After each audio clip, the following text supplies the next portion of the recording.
Una joven británica desaparece de repente mientras trabaja como chica de compañía en Tokio.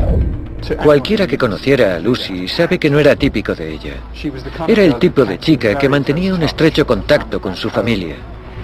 Su padre está desesperado y decepcionado con la respuesta policial japonesa. Fue increíblemente lenta y frustrante. Y nosotros nos quedamos pensando, ¿dónde está Lucy? ¿Dónde está Lucy?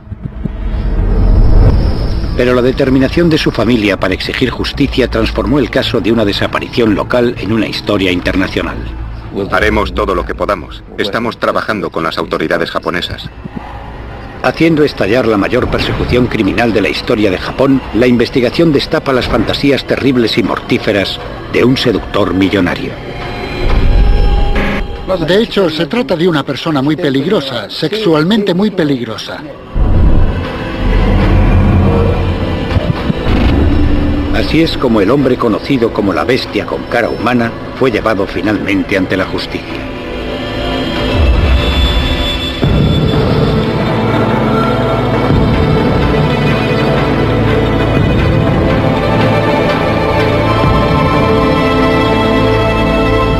Asesinos en serie. El asesinato de Lucy Blackman.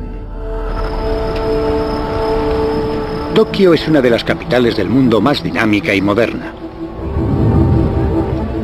Es un imán para el turismo y una parada exótica para los viajeros jóvenes. Cada año, miles de mujeres de todo el mundo se sienten atraídas por el dinero fácil que ofrece el trabajar como chica de compañía en los clubes de Tokio.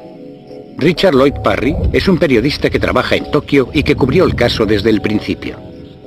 Las palabras chica de compañía en Londres o Nueva York sugieren algo realmente sórdido, no muy alejado de la prostitución. En Japón no es así. Estos bares son lugares a los que los hombres acuden después de trabajar para tomar algo y para hablar con las chicas. Leah Jacobson, una norteamericana que en el pasado llevaba una vida fácil en Tokio, trabajó como chica de compañía durante casi 2 años. Nuestro trabajo allí es hacer que los hombres se sientan especiales, hincharles el ego. Hay chicas que te servirán las copas, que te encenderán los cigarrillos y que te mimarán. Te tratarán como a una estrella de cine.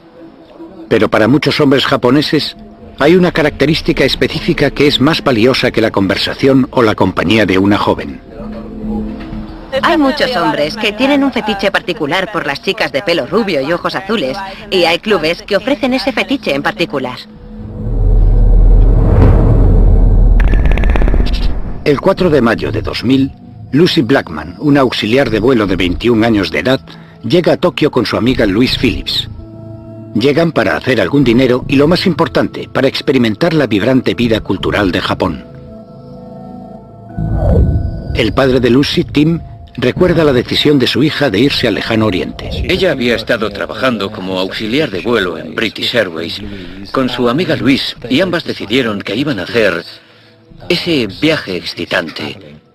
Ambas dejaron sus trabajos en British Airways y planearon el viaje. Pocas semanas después de su llegada a la ciudad, Lucy y Luis encuentran un trabajo como chicas de compañía en el Club Casablanca del barrio Tokiota de Roppongi. Sin embargo, sin que Lucy y Luis sean conscientes de ello, en estas habitaciones poco iluminadas y barras sórdidas se pueden esconder peligros insospechados. Akio Kuroki trabajó en la Policía Metropolitana de Tokio durante 23 años, antes de convertirse en periodista criminalista. Conoce el barrio de Roppongi a la perfección. Creo que el mejor modo de describir la zona es como el barrio del placer. Hay muchos clubes de alto standing que contratan a chicas de alto nivel. A veces los clubes te involucrarán en actividades criminales, como la prostitución, el tráfico de drogas, o en algunos casos te harán contactar con mafiosos. Para la gente de a pie japonesa es un barrio muy peligroso. En este mundo crepuscular de los clubes de Roppongi, las jóvenes extranjeras deben acudir a citas organizadas o dohans, con clientes que han manifestado su preferencia por una chica en particular. Estos hombres pagan al club una suculenta suma para llevar a cenar fuera a las chicas, pero deben devolverlas al club cuando finaliza la cita. Es una cita pagada. Te llevan a un restaurante bonito, te enseñan los alrededores de la ciudad. Tienes que fingir que se trata de una relación, aunque todo el mundo sabe perfectamente que es un dohan. Ella nos explicaba esas cosas por teléfono y decía, bueno, quizá acepte este dohan. Y yo le preguntaba, ¿qué es eso? Quedas con un tipo, te lleva a cenar y después lo llevas de vuelta al club y te pagan un montón por eso. Y yo pensé, si es lo que vas a hacer, prueba. El 1 de julio de 2000, Lucy Blackman no regresó a su apartamento tras su primer dohan con un cliente del Casablanca. A la mañana siguiente, su amiga y compañera de piso, Louise Phillips, recibe una perturbadora llamada de un hombre que dice saber dónde está Lucy. Preocupada y alterada, llama inmediatamente a la madre de Lucy en el Reino Unido. Hola, Jane, soy Louise. Estoy un poco preocupada. Lucy no volvió a casa anoche y acaba de llamarme un tío diciendo que Lucy se unió a una secta. Para el padre de Lucy son noticias angustiosas y enseguida se enciende la luz de alarma. No podía creer que Lucy optara voluntariamente por unirse a una secta religiosa. No era en absoluto su estilo de vida.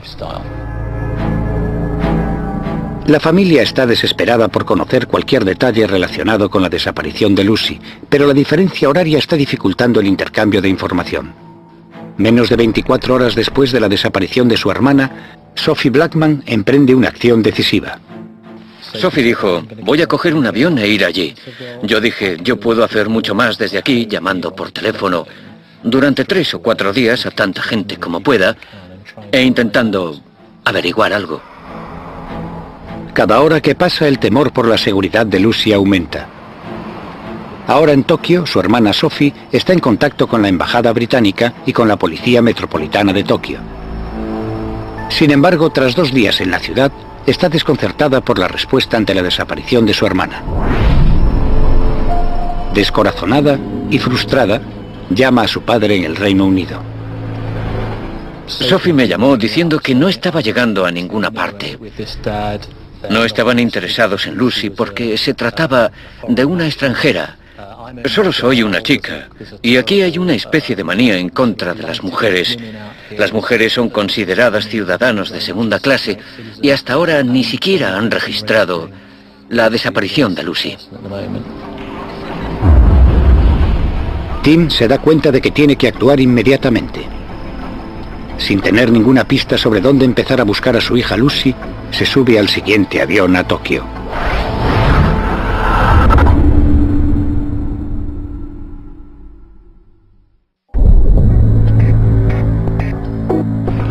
Una joven británica que trabaja como chica de compañía en Tokio ha desaparecido en circunstancias sospechosas. Lucy Blackman, de 21 años de edad y antigua auxiliar de vuelo procedente de Sevenoaks, en Kent, lleva desaparecida una semana. Su padre, Tim Blackman, está consternado y ha recorrido medio mundo para empezar la búsqueda desesperada de su hija. Estaba sufriendo un shock. Alguien me decía algo y al momento lo olvidaba y no podía recordar quién me lo había dicho. Estaba en un estado mental pésimo. A su llegada, Tim sabe que el tiempo es fundamental, pero se queda inmediatamente perplejo y frustrado por la respuesta de la policía ante la desaparición de Lucy. Me dijeron, es adulta. Solo se ha ido 2 o 3 días. Simplemente se habrá ido de juerga por ahí. Por tanto, no vamos a perder nuestro tiempo con eso. Pero lo que es más alarmante es la falta de comunicación con Lucy. Cualquiera que conociera a Lucy sabe que no era típico de ella. Era el tipo de chica que mantenía un estrecho contacto con su amiga Louise y con su familia en el Reino Unido. Hola, Sophie. Sophie, soy yo, Lucy. Siempre estaba llamando, ¿Sí? ¿Todo bien? incluso aunque no tuviera nada que decir. Convencer a la policía de que su preocupación estaba justificada era un obstáculo que Tim y Sophie debían superar. Sophie y yo íbamos a la comisaría y nos sentábamos en una pequeña sala de interrogatorios gris de 3 metros por 2,5 y nunca pasaba nada. Era increíblemente lento y frustrante. Y cada vez que íbamos allí estábamos sentados pensando, ¿dónde está Lucy? ¿Dónde está Lucy?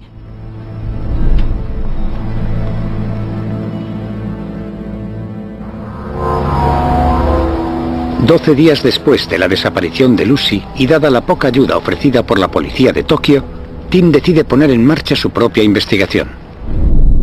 Con la ayuda de la amiga de Lucy, Louise, reconstruyen los últimos movimientos conocidos de Lucy. El día de su desaparición iba a un dohan o cita pagada con un cliente del Club Casablanca. Te llamo después. Vale, pásalo bien. Adiós. Era sábado por la mañana y Lucy salió de la casa que compartía con Louis para encontrarse con un hombre, un cliente del club.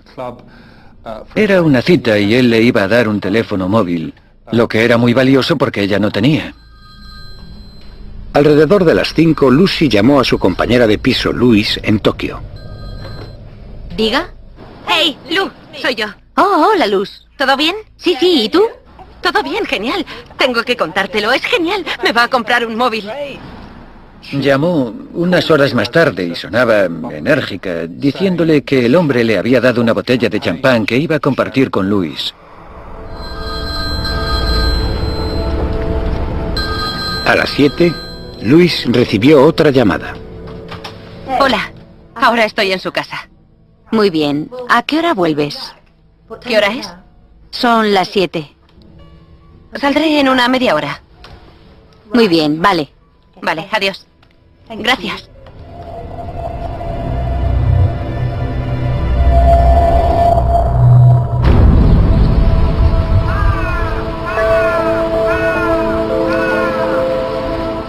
Esa era toda la información que teníamos.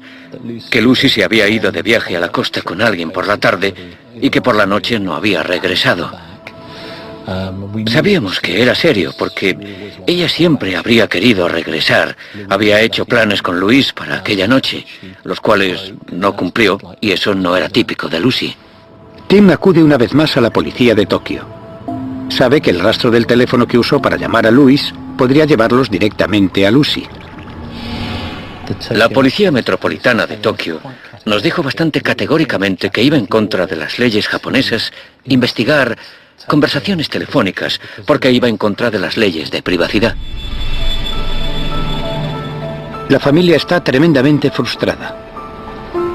Una vez más, Tim debe continuar con la investigación sin la ayuda de la policía.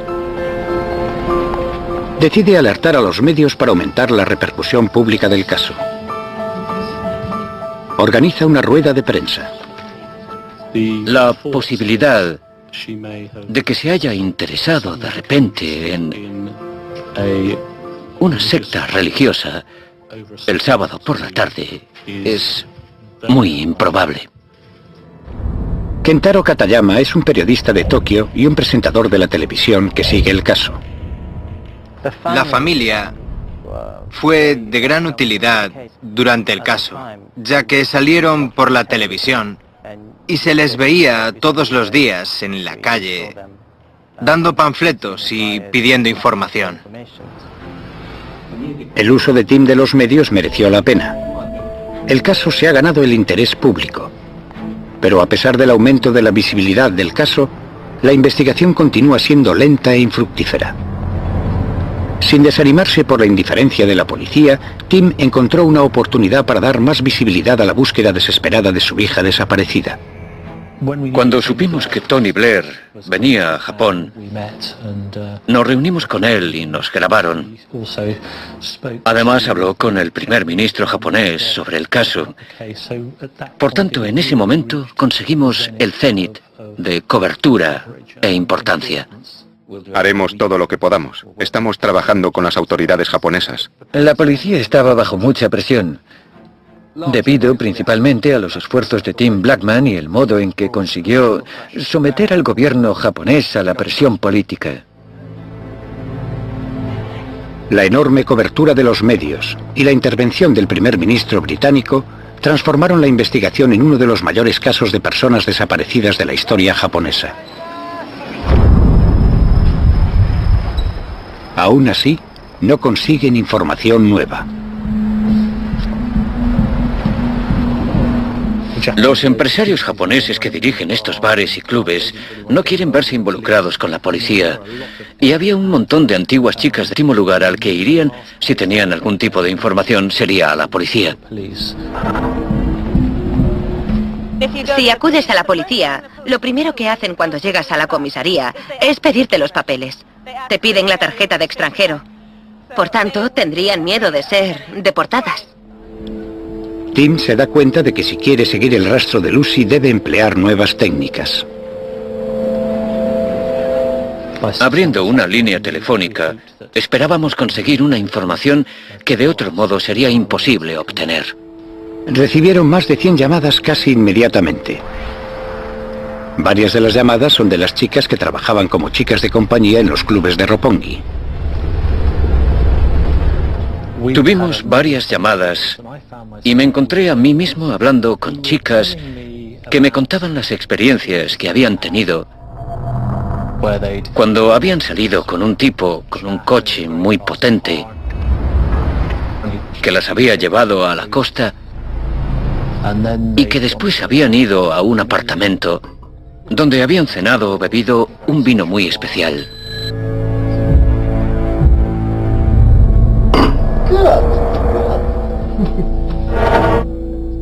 Una y otra vez, todas estas mujeres describen cómo después de beberse aquella bebida cayeron inconscientes. Se despertaban al día siguiente y se sentían fatal. De la noche podían recordar una pequeña lucecita roja de una cámara. Al volver a Tokio estaban enfermas durante unos cuantos días. Muchas de las jóvenes describen al hombre que las acompañaba en el Dohan como un japonés cercano a los 50, adinerado y bien vestido. La policía intensifica sus investigaciones en los clubes de Roppongi y reabre cualquier informe criminal que incluya la violación o el abuso de chicas de compañía. La madre de Lucy, Jane Stair, habla con Dai Davis, un agente retirado de la Policía Metropolitana Británica, para que se una a la búsqueda de su hija. La primera cosa que uno podía esperar es que se echara un vistazo a las acusaciones, y no es nada del otro mundo en las que un japonés o cualquiera fuera acusado de haber drogado, secuestrado, violado y demás. Ese es el procedimiento estándar de la policía. Pero teniendo en cuenta que había entre 80 y 100 detectives en el caso, les llevó un poco de tiempo ponerse a funcionar. No obstante, las leyes de privacidad japonesas todavía suponen un gran obstáculo para Tim en la búsqueda de Lucy. Teníamos un problema serio. Lucy había hecho llamadas desde un teléfono móvil. Debería haber sido posible rastrearlo. Tim y Sophie piden ayuda directamente a Derry Irvine, ministro de Justicia británico que visita Japón, con la esperanza de que su experiencia jurídica pueda ayudarles. Les convenció de que una investigación policial era también confidencial y privada, y que por tanto investigar teléfonos móviles durante una investigación policial no suponía una contravención de la privacidad de la gente. Ahora, gracias a la posibilidad de rastrear el lugar desde el que Lucy realizó las llamadas el día de su desaparición y a la información obtenida de la línea telefónica, la policía tiene un nombre: Yoji Obara, de 48 años de edad. Los investigadores lo arrestan en su casa de Tokio. Tener al sospechoso principal bajo custodia y a los agentes más veteranos preparándose para interrogarlo supone un gran avance en el caso. ¿Cómo conociste a Lucy Blackman? Vamos, dímelo. Sin comentarios.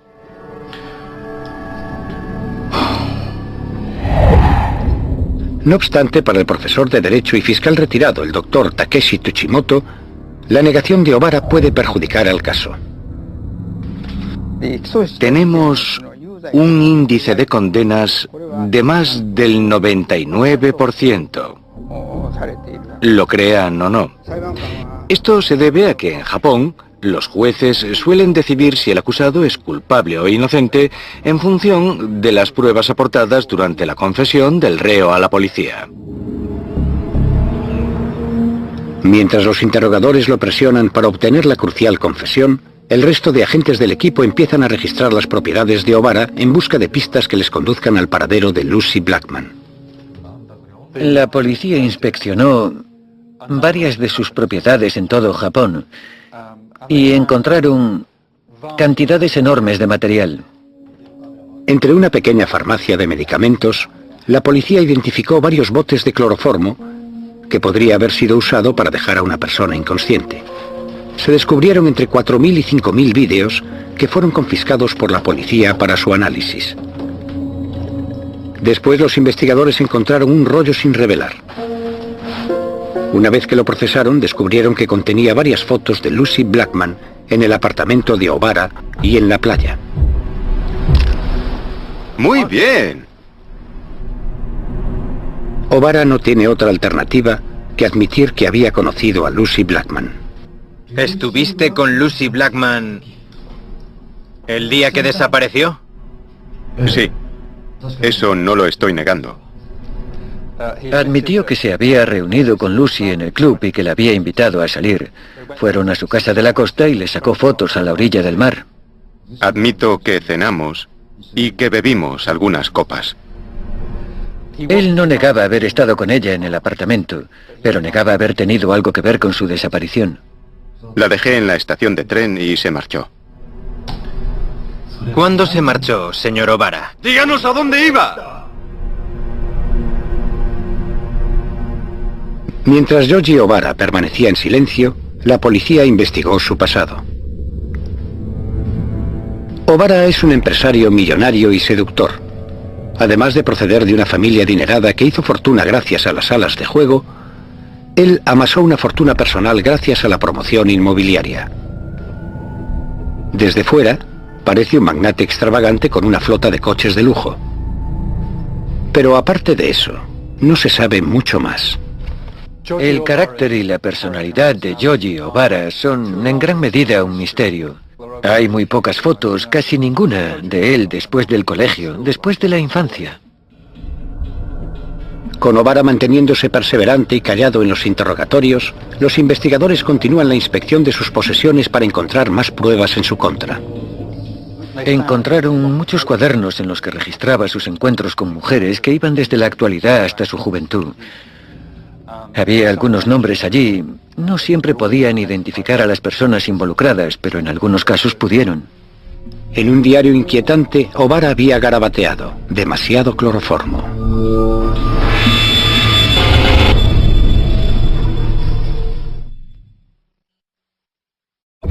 Lucy Blackman, de 21 años, ha desaparecido mientras trabajaba como chica de compañía en Tokio. La policía ha montado una de las mayores investigaciones criminales de la historia japonesa. 4 meses después de la desaparición de Lucy, tienen a un sospechoso principal bajo custodia, un seductor adinerado llamado Yoji Obara. En la búsqueda de Lucy, la policía estudia detenidamente los diarios de Obara, que contienen cientos de nombres de mujeres. Al lado de un nombre hay garabateada una entrada inquietante: demasiado cloroformo. El nombre es Carita Ridgway. La policía profundiza en la investigación y hace un descubrimiento escalofriante. Carita Ridgway estaba trabajando como chica de compañía en Tokio en 1992. Una mañana su hermana recibe una llamada en la que le comunican que Carita está en el hospital. Se apresura en llegar para descubrir que su hermana está muy enferma. Un hombre que se hacía pasar por señor Nishida la había llevado al hospital. ¿Sabe exactamente qué le ha pasado? Creo que ayer por la noche comió ostras crudas. Comió ostras crudas, entiendo. Había salido la noche anterior a una cita con un cliente y él explicó que aparentemente Carita había comido una ostra cruda que le había causado un fallo hepático devastador. Tras 12 días en el hospital, los médicos decidieron que no había nada más que pudieran hacer. El 29 de febrero de 1992, su familia estuvo de acuerdo en desconectar la máquina que la mantenía con vida.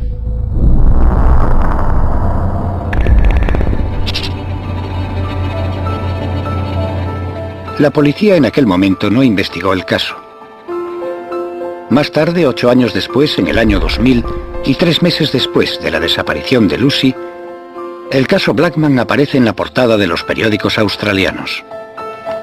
El antiguo novio y prometido de Carita estaba en Australia y leyó sobre el caso de Lucy Blackman y el arresto de Yogi O'Bara en un periódico australiano. Inmediatamente se preguntó si había una conexión. A pesar de que Carita Ridgway fue incinerada en 1992, todavía existía una prueba crucial. Sorprendentemente, el hospital había guardado una muestra del hígado de Carita, por tanto pudieron cogerlo y analizarlo una vez más y encontrar restos del cloroformo que había sido utilizado. Los detectives tenían ahora otro elemento en la investigación de Yogi O'Bara y una posible pista crucial de lo que podía haberle pasado a Lucy Blackman.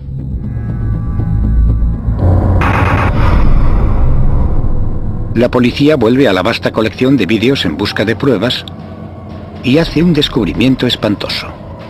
En un sinfín de cintas se ve cómo O'Bara enmascarado administra cloroformo y después viola a sus víctimas inconscientes. En Japón, violar a mujeres inconscientes se le llama jungokan y es un acto practicado por fetichistas sexuales.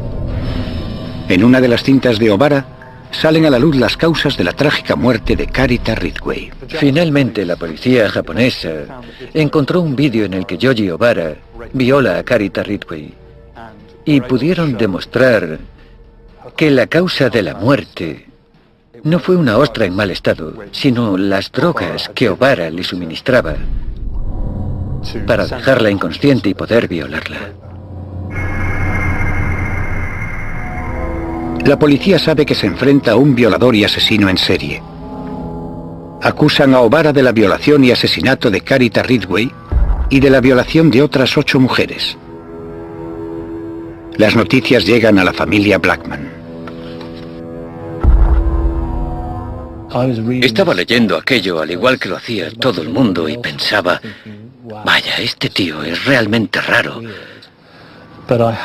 Pero no pensé que había sido el asesino de Lucy, solo porque estaba borrando aquello de mi memoria.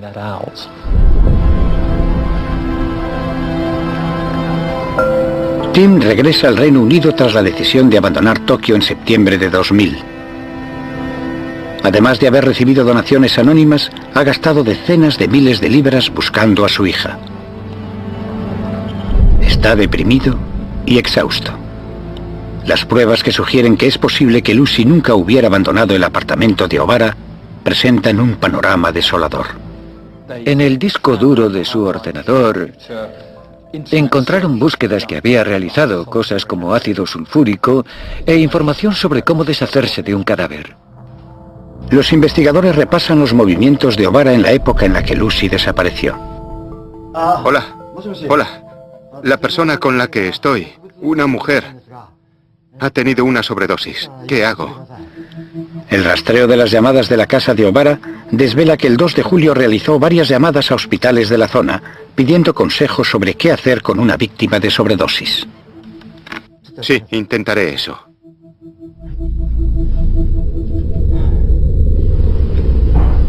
El 3 de julio, el portero de su bloque llamó a la policía para quejarse de ruidos extraños procedentes del apartamento de O'Bara. Tuvo una pequeña discusión con el portero de su bloque de apartamentos y 2 policías locales acudieron y llamaron a la puerta.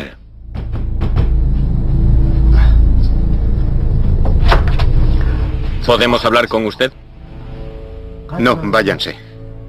Lo describieron como muy agitado y sudoroso. No quería dejar pasar a la policía. ¿Por qué no dejaste entrar a los agentes el día 6 de julio? Estaba alicatando mi baño y quería ducharme. No era muy apropiado. Les dijo que se marcharan de forma agresiva.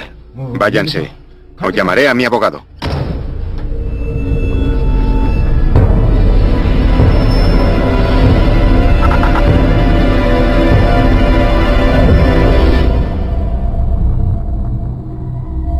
A pesar del comportamiento extraño de O'Bara en aquella ocasión, los agentes carecían del poder para llevar a cabo ninguna acción inmediata. La policía solo puede entrar en una vivienda en el caso de que observe un quebrantamiento evidente de la ley. Por ejemplo, si hubiera una mujer gritando en el interior, pidiendo auxilio. En la visita al domicilio del señor O'Bara, los agentes debieron juzgar que no era necesario o que quizá habían sido engañados por el señor O'Bara.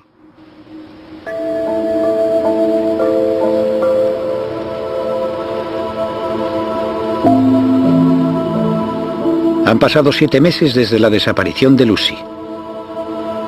O'Bara lleva bajo custodia 18 semanas. La policía amplía sus investigaciones a los alrededores del apartamento de O'Bara situado al lado del mar. Sobrepasan la línea de los árboles y van más allá de las rocas hasta una cueva con vistas a la bahía. En la boca de la cueva encuentran una bañera boca abajo. Estaba sentado en casa viendo las noticias por la tele y aparecieron todas esas sábanas azules. Estaban recuperando algo de la playa. De debajo de la bañera recuperaron varias bolsas que contenían partes de un cuerpo y bloques de cemento. Imagino que todo el mundo sabía que se trataba del cuerpo de Lucy, pero yo no creí que se tratara de su cadáver. Cuando los forenses rompen el cemento encuentran un cráneo humano. Empleando el registro dental se confirma que los restos son de Lucy Blackman. Y ese fue el primer y único momento en el que realmente creí que se trataba de Lucy. Y fue en los últimos momentos de la recuperación de su cadáver.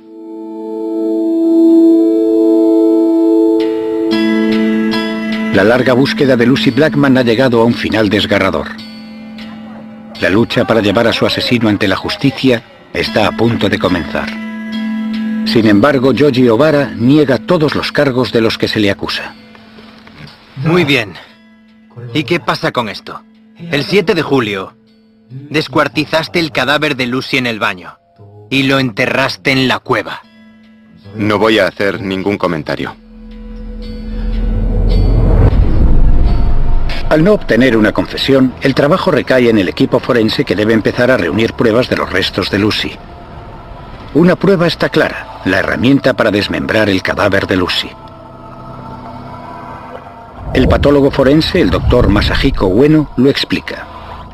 Las secciones transversales de los cortes son irregulares, llenas de cortes dentados muy juntos. Cuando se utiliza una sierra, el espacio entre cada corte irregular es ancho porque el movimiento que se realiza al serrar es amplio. Sin embargo, cuando se usa una sierra eléctrica, el movimiento incluye muchas vibraciones, por tanto, la superficie del corte es muy dentada. Los tickets encontrados por la policía confirman que O'Bara adquirió una sierra eléctrica solo unos días después de la desaparición de Lucy. Pero aparte de eso, no hay más pruebas relevantes. No pudieron establecer la causa de la muerte de Lucy, no pudieron establecer exactamente cuándo murió o dónde murió.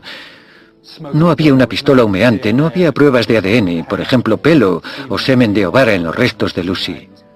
Y la razón era que el cadáver que había sido descuartizado había estado en el suelo durante 7 meses, en ese suelo húmedo y arenoso, y simplemente no se encontraba en las condiciones apropiadas para recoger muestras y determinar qué la había matado. La investigación ha sufrido un gran revés. Inmediatamente empiezan a surgir preguntas como ¿por qué la policía no encontró el cadáver antes? Alguna gente ha sugerido que la policía sabía dónde estaba el cadáver desde bastante antes, porque habían inspeccionado la zona con perros. ¿Por qué no habían encontrado el cuerpo? Podría ser que lo supieran y que lo dejaran allí, porque querían que Yoji O'Bara los llevara hasta él. Querían que confesara. Entonces, ¿todavía niegas los crímenes? Sí, lo niego todo. Si hicieron eso, calcularon mal. El caso de la acusación tendrá que ser construido sobre las sobrecogedoras pruebas circunstanciales que habían recopilado en contra de O'Bara. De acuerdo con la acusación, 10 o 15 años. Era un secuestrador en serie y un violador de mujeres a las que él drogaba y violaba mientras estaban inconscientes. Las llevaba a ese apartamento que tenía en la ciudad de Susie. Bien, por favor. Entrarían y él encargaría comida. Les ofrecería algo de beber. ¿Quieres beber algo? Sí, gracias. Animaría a las chicas a probar un extraño vino que les diría que procedía de la India o de Filipinas para justificar el sabor raro de ese vino con un chorro de drogas. Da buena suerte bebérselo de un trago. ¿De un trago? Si no, mala suerte. ¿Entiendes? Salud. Salud.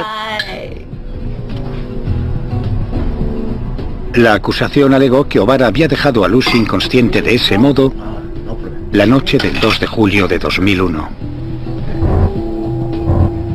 Lucy. ¡Eh! ¡Eh!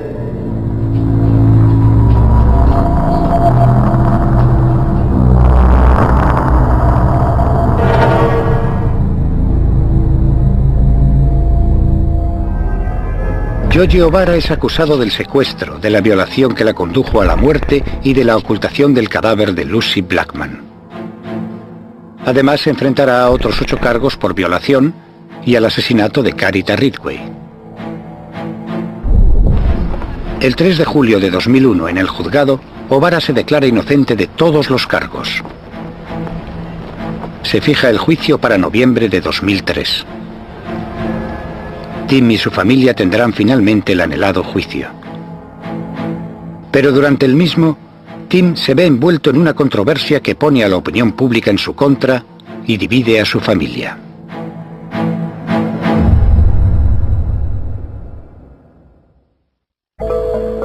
El cadáver descuartizado de Lucy Blackman, de 21 años, ha sido encontrado en una cueva al lado del Pacífico y es llevado a Tokio. Yogi O'Bara, un seductor millonario y solitario, es acusado del secuestro, violación y asesinato de Lucy. Además se enfrenta al asesinato de la chica de compañía australiana Carita Ridgway, además de a 8 cargos distintos de violación. El juicio comienza en noviembre de 2003 con una cobertura mediática intensa. Para la familia de Lucy Blackman es una experiencia apabullante. Me habían preguntado muchas veces cómo creía que iba a ser, y fue una experiencia tan surrealista que nos sentíamos como si fuéramos extras en un reality show. ¿Sentí rabia? No, no sentí rabia. Quise saltar sobre él y apuñalarle. No quise saltar sobre él y apuñalarle. Fue un sentimiento mucho más extraño. En cuanto empieza el juicio, el abogado defensor de O'Bara, Yasuo Shionoya, inmediatamente arremete contra el montón de pruebas circunstanciales. Este caso es un caso muy difícil.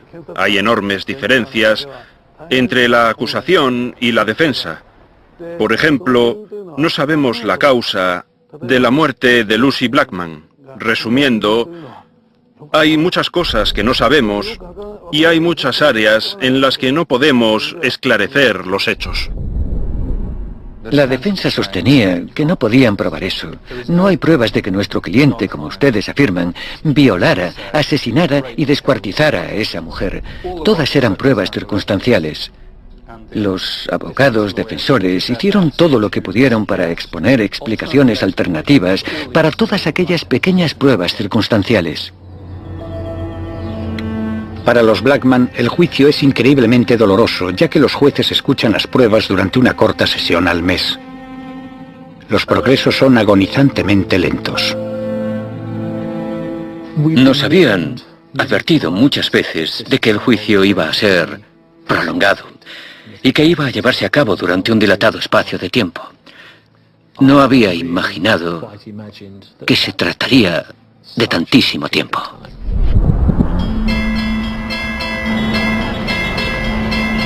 El 30 de septiembre de 2006, tras 3 años de juicio, tiene lugar un giro inesperado cuando Yogi O'Bara hace una oferta a los padres de Lucy Blackman. Me habían dicho algún tiempo antes que me esperara algún tipo de oferta de enmienda por parte del acusado. Y había dicho, eso suena un poco raro. La defensa, en nombre de O'Bara, ofrece a Tim y a su exmujer más de 450.000 libras a cada uno. En los juicios criminales japoneses a veces sucede que el demandado, que está siendo declarado culpable, paga una cierta cantidad de dinero a la víctima a modo de disculpa para mejorar las cosas. La razón por la que pagó el dinero se debía a una obligación moral. Su posición es que no es responsable en términos jurídicos. Por ejemplo, en el caso de Lucy Blackman, dijo que tenía una obligación moral porque su invitación a ir a su casa había tenido como resultado una muerte trágica. Tim acepta la oferta, pero la madre de Lucy, Jane Steer, la rechaza y critica públicamente la decisión de su exmarido. Jane decía que los fiscales habían dicho que no aceptaran ningún dinero en aquel momento, pero él lo aceptó. Cuando aceptó ese dinero, ¿qué pensaste? No pude comprender cómo un padre podía coger el dinero antes del final del juicio de alguien como Yoji O'Bara. Creo que moralmente no está bien. Pensé que, dado el trauma y todo por lo que estaba pasando la familia, debía aceptar el dinero y es lo que hice. El 24 de abril de 2007, tras un juicio que se había prolongado 4 años, el tribunal formado por 3 jueces llega a un veredicto. Tim y Sophie Blackman están al fondo del juzgado cuando emiten el veredicto. Hay una enorme cantidad de filas de sillas que caen al suelo mientras los periodistas se apresuran a salir por la puerta. No sabíamos qué pasaba. Yoji O'Bara, de 55 años de edad, es declarado culpable de los 8 cargos de violación y de la violación y asesinato de Carita Ridgway. Sin embargo, es absuelto de los cargos relacionados con Lucy Blackman. Sentimos que en muchos aspectos no se ha hecho justicia con Lucy. La familia de Lucy está muy decepcionada hoy, eso creo. Pero debo pedir a la familia que entienda la decisión del juez. En un primer momento, Sophie y yo estábamos muy afectados y atónitos de que pudieran coger todas aquellas pruebas que estaban allí y llegar a esa conclusión. Pero el veredicto relacionado con Lucy Blackman es inmediatamente recurrido por la acusación. El 16 de diciembre de 2008 se emite el veredicto de apelación. Yoji O'Bara es declarado culpable de secuestrar a Lucy Blackman, de descuartizarla y de esconder el cadáver. Esta ha sido una experiencia angustiosa, no solo hoy, sino durante 8 años. Pero finalmente tenemos 2 veredictos de culpabilidad y una sentencia por los terribles crímenes que O'Bara cometió contra mi maravillosa Lucy. Yoji O'Bara pasará el resto de su vida entre rejas. Pero para la familia de Lucy, la sentencia nunca curará las profundas heridas emocionales que les ha causado. Creo que el primogénito siempre es muy, muy especial. Yo era un joven de 26 años cuando ella nació. Hay una foto de ella conmigo, andando por un camino, cuando ella tenía aproximadamente 18 meses, con esa pequeña cabecita rubia justo aquí. Y todo lo que puedo ver es ese trágico camino.